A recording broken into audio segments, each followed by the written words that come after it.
कि ऐसा नहीं है कि बारूद के ढेर पर सिर्फ कोचिंग इंस्टीट्यूट्स बैठे हैं, पूरी दिल्ली बैठी है। जिस दिन दिल्ली में बड़ा भूकंप आ गया, पूरी दुनिया में ऐसी त्रासदी नहीं हुई होगी जितनी यहाँ होने वाली है। एक गलती हुई समझने में, मैं पूरे देश से, पूरे समाज से माफी मांगता हूँ कि हाँ वो गलती हुई। बीती 27 जुलाई को दिल्ली के ओल्ड राजेंद्र नगर की राव आईएएस कोचिंग सेंटर के बेसमेंट में 3 छात्रों की दर्दनाक मौत ने कोचिंग मंडी का कड़वा सच एक बार फिर समाज के सामने ला दिया। इसी बीच इन कोचिंग सेंटर्स की पहचान से जुड़े चर्चित चेहरे जैसे अवध ओझा और डॉक्टर विकास दिव्य कीर्ति को लेकर छात्र सवाल उठाने लगे। सोशल मीडिया पर छात्र इस मौन पर भी तंज कस रहे थे। हालांकि घटना के 3 दिन बीतने और दृष्टि आईएएस कोचिंग सील होने के बाद छात्रों में खासी पहचान रखने वाले डॉक्टर विकास दिव्य कीर्ति ने आखिरकार चुप्पी तोड़ते हुए अपना पक्ष रखा है। साथ ही अपना पक्ष देरी से रखने पर अफसोस जताते हुए जनता से माफी भी मांगी है। आइए सुनते हैं उन्होंने क्या कहा। एक गलती हुई समझने में, मैं पूरे देश से, पूरे समाज से माफी मांगता हूँ कि हाँ वो गलती हुई, आगे वो गलती नहीं होगी। मुखर्जी नगर में जो कोचिंग सेंटर है उसको एमसीडी ने उसका बेसमेंट सील कर दिया था।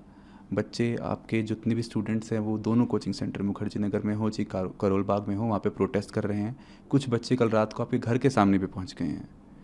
बच्चों में बहुत आक्रोश है, वो जस्टिस चाह रहे हैं।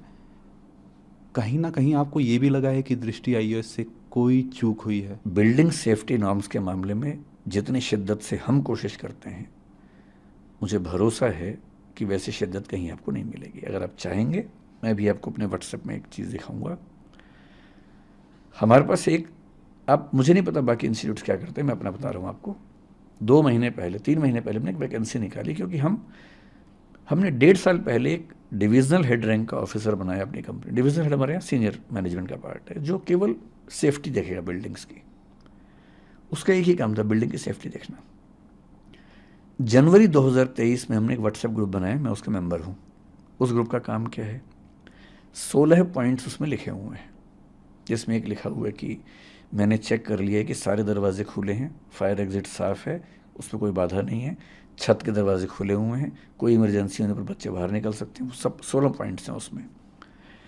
ये 16 के 16 पॉइंट्स पे हमारी हर बिल्डिंग के बिल्डिंग इंचार्ज को रोज़, ये मैं महीने की बात नहीं कर रहा हूँ, रोज़ की बात कर रहा हूँ, एक अपडेट डालना होता है कि मैंने ये सारे 16 पॉइंट चेक कर लिए हैं, ये सारे ठीक हैं, अगर इसके बाद भी कोई दिक्कत आती है तो मैं इसके लिए ज़िम्मेदार हूँ।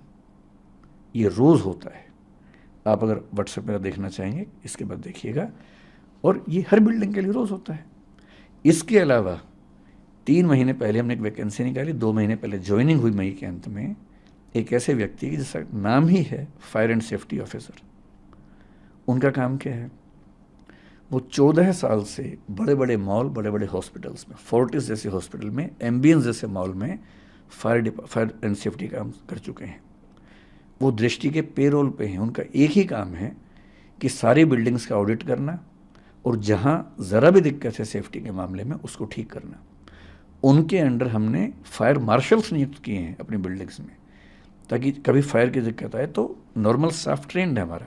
हमारा नियम है कि जब भी कोई स्टाफ ज्वाइन करता है, MTS मल्टीटास्किंग स्टाफ जो होता है, 7 दिन के अंदर उसकी फायर ट्रेनिंग होती है। और इसके अलावा अब हम फायर मार्शल्स हर बिल्डिंग में अपॉइंट करें, ताकि कभी फायर हो जाए, क्योंकि वो ट्रेंड हैं, बहुत ज़्यादा सीख के आए हैं, तो वो तुरंत आग बुझा देंगे, जबकि बाकी लोग शायद उतना तुरंत ना बुझा सके। हर क्लासरूम, हर ऑफिस में फायर एक्सटिंग्विशर्स हमने लगा रखे हैं, जो लगातार रिफिल होते हैं। मैं चाहूँगा कभी आपको मौका मिले, अगर आप सर्वे कर सकते हैं, दिल्ली या दिल्ली के बाहर हमारी किसी भी शाखा में जाइए, किसी भी क्लासरूम में जाइए, किसी भी बिल्डिंग में कम से कम 2 एग्जिट ना हो तो मैं जिम्मेदार हूँ। हम ऐसी बिल्डिंग रेंट पे लेते ही नहीं जिसमें फायर एग्जिट ना हो। कई बिल्डिंग्स में आप देखेंगे लोहे का बहुत बड़ा फायर एग्जिट बना हुआ, चाहे करोल बाग में देखें, चाहे जयपुर में देखें, चाहे इलाहाबाद में देखिए। वो हमारी शर्त होती है। इंदौर में हमें 1.5 साल एक्स्ट्रा लग गया, केवल इसलिए कि एक भी बिल्डिंग ऐसी नहीं मिल रही थी जहाँ 2 एग्जिट हो। हमने एक लैंडलॉर्ड से बात करके उसकी ज़मीन पे, प्लॉट पे बिल्डिंग बनवाई 2 फायर एग्जिट वाली, और वहाँ काम शुरू किया। 2 साल लेट काम शुरू किया, सिर्फ इसलिए कि किसी भी स्थिति में किसी बच्चे या स्टाफ की ज़िंदगी से समझौता ना हो। हमारी नीयत ऐसी ही है। एक गलती हुई समझने में, मैं पूरे देश से, पूरे समाज से माफ़ी मांगता हूँ कि हाँ वो गलती हुई, आगे वो गलती नहीं होगी। फायर एनओसी की बात कर रहे थे, हम बात कर रहे थे कि फ्लडिंग भी हो सकती है, फायर एनओसी भी लेने चाहिए, लेकिन अर्थक्वेक का क्या? एकदम आ सकता है। और अर्थक्वेक आया तो 2 3 4 नहीं 400-500 जाने जा सकती आज है। ही एलजी की मीटिंग के बाद एक वरिष्ठ सिविल सेवक वहीं, उनसे मेरी बात चल रही थी, दिल्ली में ही काम करते हैं, बहुत सीनियर सिविल सर्वेंट हैं।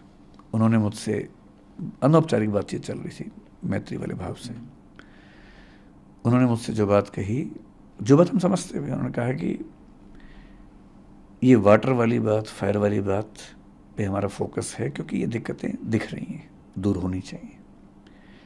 लेकिन जिस दिन दिल्ली में बड़ा भूकंप आ गया, उन्होंने कहा कि पूरी दुनिया में ऐसी त्रासदी नहीं हुई होगी जितनी यहाँ होने वाली है।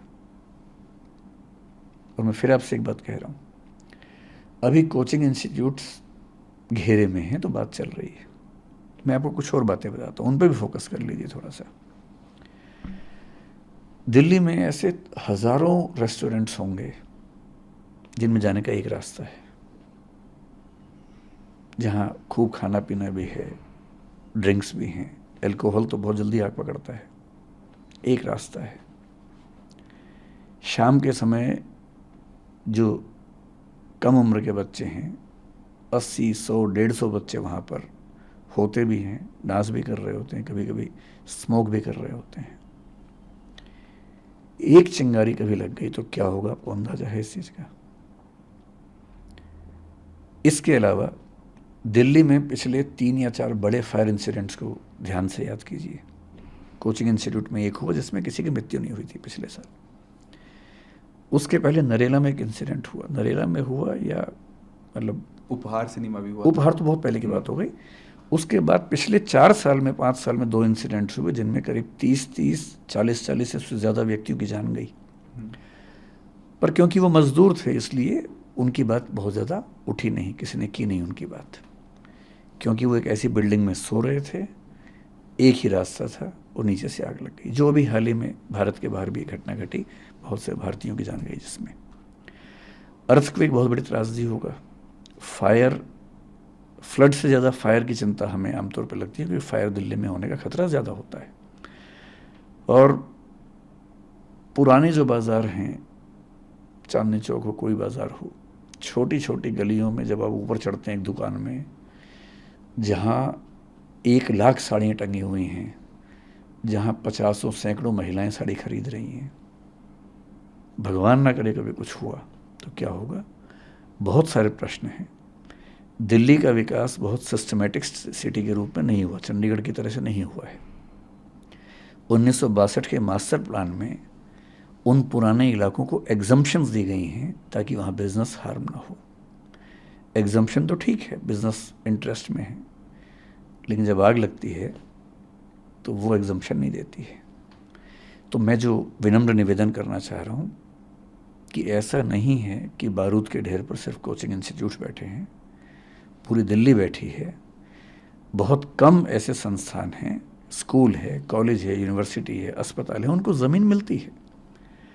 मीडिया हाउसेस को ज़मीन मिल जाती है, बाकी लोगों को ज़मीन नहीं मिलती है। कोचिंग इंस्टीट्यूट्स को सरकार ज़मीन नहीं देती है, उनको खुद खरीदनी होती है, खुद रेंट पे लेना होता है, महंगे रेंट पे लेना होता है। फिर हर डिपार्टमेंट के साथ कम से कम ये ध्यान रखना होता है कि छोटी सी बात पे कोई हमला ना हो जाए। तो पक्ष सबका है, उनका भी है, और अच्छी बात है कि अगर हम एक स्थायी समाधान की ओर बढ़ें, मुझे उम्मीद है कि इस बार कुछ ना कुछ स्थायी होगा। गौरतलब है कि दिल्ली के ओल्ड राजेंद्र नगर में हुए हादसे के बाद छात्रों का विरोध प्रदर्शन जारी है। फिलहाल गिरफ्तार किए गए आरोपी को कोर्ट ने 14 दिन की न्यायिक हिरासत में भेज दिया है। गृह मंत्रालय ने इस मामले की जांच के लिए एक हाई लेवल कमेटी भी बनाई है। इस कमेटी को 30 दिन में रिपोर्ट सौंपनी होगी। इसके अलावा दिल्ली के एलजी की तरफ से हादसे में जान गंवाने वाले तीनों बच्चों के परिवार को 10 लाख रुपए की आर्थिक मदद का ऐलान किया गया है। ब्यूरो रिपोर्ट, इंडिया पब्लिक खबर। फिलहाल इस खबर में अभी के लिए बस इतना ही। इस खबर से जुड़ी तमाम लेटेस्ट अपडेट्स और देश दुनिया की बाकी खबरों के लिए बने रहे इंडिया पब्लिक खबर के साथ। हमारे YouTube चैनल को सब्सक्राइब करें, बेल आइकन दबाना बिल्कुल न भूलें।